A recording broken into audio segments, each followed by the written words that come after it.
رمضان کیا ہے؟ اللہ تبارک و تعالیٰ نے اس کے بارے میں سورۃ البقرہ میں ارشاد فرمایا، آیت نمبر 185 میں، شہر رمضان الذی انزل فیہ القرآن، کہ یہ جو رمضان ہے یہ قرآن کے نزول کا مہینہ ہے۔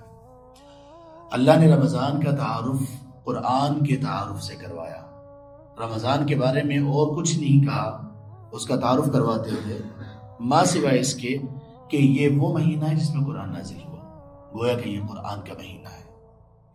اللہ کی صفت کلام، قرآن کریم کلام اللہ ہے، اور یہ جتنے بھی اللہ کے کلام اس سے پہلے نازل ہوئے ان میں سب سے افضل ہے، اور جو چیز اس کلام اللہ کے ساتھ منسوب ہو گئی اور جتنی منسوب ہوئی اتنی ہی وہ عظیم ہو گئی۔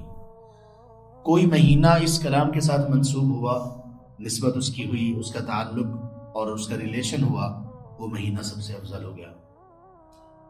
جس فرشتے کے ذریعے سے اس قرآن کا نزول ہوا وہ سب سے افضل قرار دے دیا گیا۔ جس رسول صلی اللہ علیہ وآلہ وسلم پر اس کا نزول ہوا، انبیاء اور رسول میں وہ سب سے افضل قرار دے دیے گئے۔ جس مہینے میں ہوا وہ مہینہ افضل، اور جس رات میں اس کی ابتدا ہوئی وہ رات ساری راتوں سے افضل، اور اس رات کی عبادت اور اس رات کی خیر وہ 1000 راتوں سے بہتر ہے، قریب کوئی 84 سال بنتے ہیں۔